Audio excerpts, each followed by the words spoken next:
All right, we're here with Ron Dombkowski. He is the very first member of MMWC, that's Mira Mesa Wrestling Club, that I am the head coach of. He was our very first member. He won a Masters National Championship. He's medaled at the Veteran Worlds multiple times. Ron, thank you for being here. Tell me what you think about adult wrestling. Tell me what you think about Mira Mesa Wrestling Club and what the future holds for you as far as wrestling goes. The past few years, that we've traveled overseas together, we're definitely a bit behind in kind of presenting wrestling as a lifelong endeavor. When commonly, here in the States, when we talk about, um, lifetime activities or sports that you can get some longevity out of, everybody says golf, tennis, bowling Yeah, sure.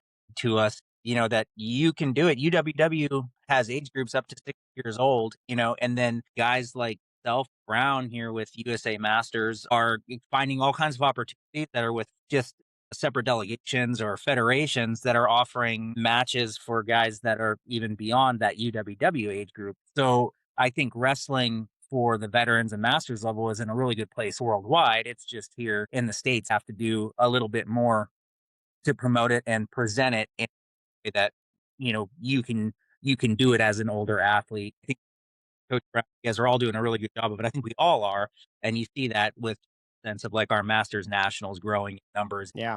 I guess to that point, adult wrestling headed in the right direction. But as far as MMWC, yes, I was the first member and the first national champion of this club. That's right. That's right. There's like Yeah. there. It took no time for the top of a post. But again, you are really with the club, growing it, and also like internationally what you're doing and presenting the opportunities. I think all like clubs like yours are really what adult wrestling kind of needs, because right now we see it a lot. Like all of us that go over to the world championships and that, I mean, like often we're training on our own or we'll get together sporadically here and there. I know again, you and Coach Brown have done a great job of putting together like team camp ahead of the world championship, but we none of us really have like a true club setting where we have regular partners or even like committed days. Like with my schedule, obviously we're all kind of in the boat where we have careers, it commitment. I work a 24-hour shift and then I'm off for 72 hours. So each week I can't even commit the same day to going to a practice Right. where you have options from guys like, other clubs are doing that as well, or at least trying to establish have multiple nights a week where guys can come and get some mat time that wouldn't otherwise be available. And I mean, of course, there are some elements to the Masters Nationals that cloud it a little bit, like with the team titles and stuff. It's those types of things are maybe a little less indicative of the state of actual Masters wrestling in the US because again, not all of us are we might be representing the same club, but we're not necessarily practicing together all the time. Mhm. Right. Those team races are a little bit more reflective of like all-star teams than they are like community elements, and like Sure. neighborhood clubs where you can actually be a part of it and be participant. But and that's not to knock any aspect of the team race. It's just kind of how it is. Yeah, of course. Yeah, of course. Hey, to your point of wrestling being a kind of a lifelong sport, I remember when we were in Greece in 2021, we were in Loutraki, Greece, but I remember being out for a walk at the waterfront and seeing these old guys wrestling on the beach.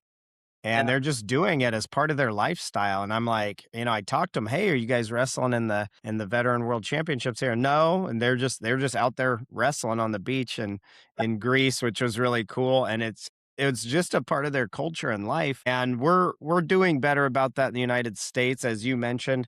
The Masters level at the US Open in Vegas has just grown year over year. Of course, Coach Brown, I'll give him most of the credit, just growing those numbers. I do recruiting too for it and for the world team certainly, but those numbers growing, by hundreds over the last 4 to 5 years. It's grown in hundreds and it was the biggest it's ever been this last year. And of course, Ron, you're a Greco specialist and you've medaled in the world multiple times in Greco, but you also know that we are a little behind in Greco compared to the rest of the world. So how do you make up for that in your training and to where you're still able to medal at the Worlds?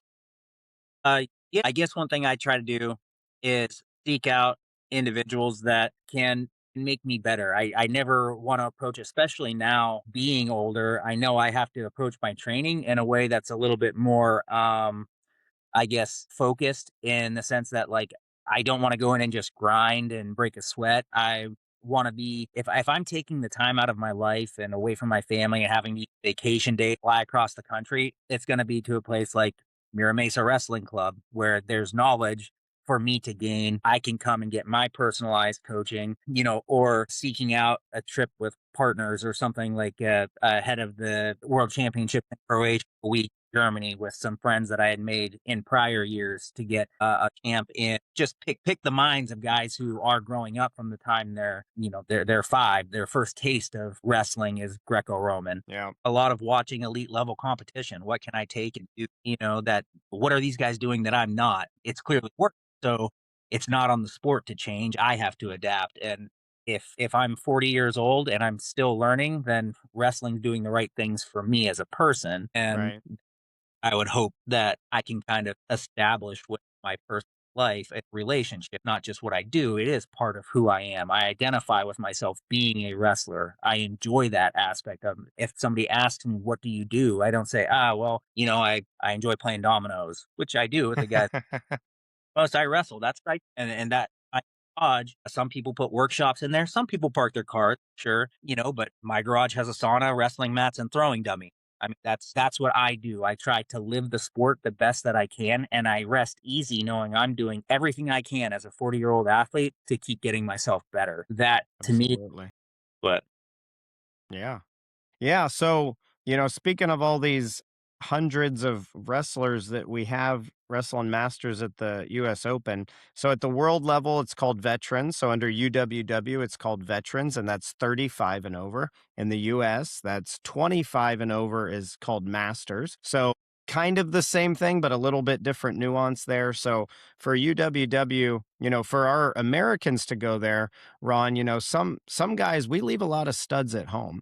And so sometimes that's a financial thing. Sometimes it's just, situation, but a lot of times it's financial. And I know you've recently started a nonprofit called Own Code Athletics, and it's created, from my understanding, and you correct this if I'm wrong, but it's to help, these really dedicated athletes who need a little help, who need exposure to high levels of training. And sometimes that comes with, financial help.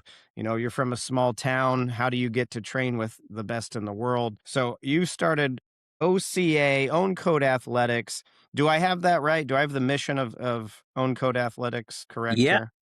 Absolutely. And I think what you do with Mira Mesa Wrestling Club is very similar to what I want to be doing with OCA. The difference is that it's OCA's mission is a little less hands on with the athlete per se, if that's what it takes. But what I want to be able to do, and I should say that this is, older athletes, veteran athletes, masters athletes, or, I mean, from the time a kid is junior high age when they start really realizing that they love or have a passion for a particular sport, whether it be wrestling, baseball, what have you.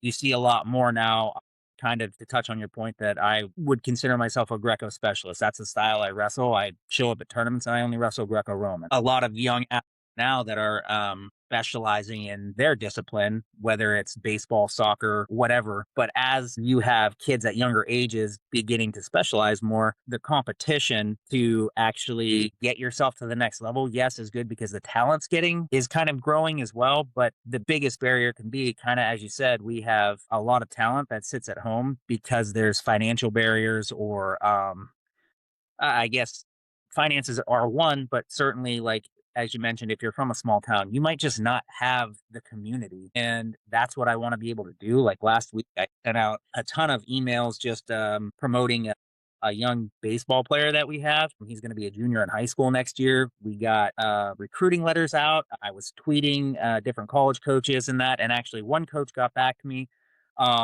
Just regarding him being able to come out and play some high school ball in California and just basically like trying to establish connections and network on behalf of these athletes that don't necessarily have advocates or have time to advocate for themselves. One of the roommates I had in um, at the World Championships several years ago, had medaled like 4 years prior, had medaled in both styles that year, and we had talked about it in the hotel room. He wanted to come back the next year. He hasn't been able to make it back, and I stay in touch Mm, with him.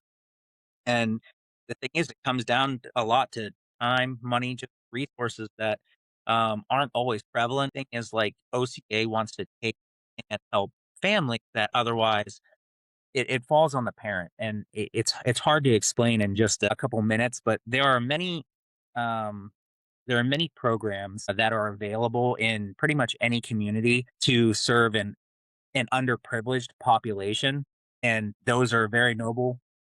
All want to be from those types of programs. However, there's kind of a sweet spot where you have a wealth. I guess that's a really bad term because it's not a wealth. It's a middle class that struggles because they quote make too much money to get help, mm, but mm. all that money seems to run out very quickly when Right, right. cost of everything else. And how do you ask a Sure. parent that's already making concessions like Jess and I? We just share a car. Our schedules allow it, and we fence by just simply having one vehicle for the two of us. But how do you ask a parent that has four kids to say, okay, yeah, my oldest can play all the travel sports, but now the other ones have to wear hand me downs? I mean, Yeah.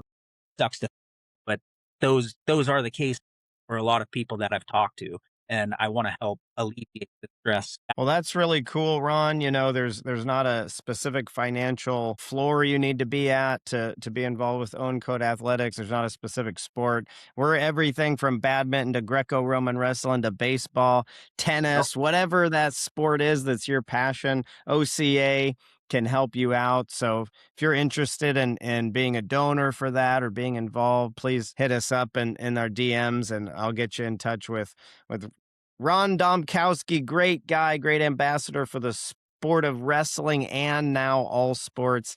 Thank you for being here, Ron, and we really appreciate you.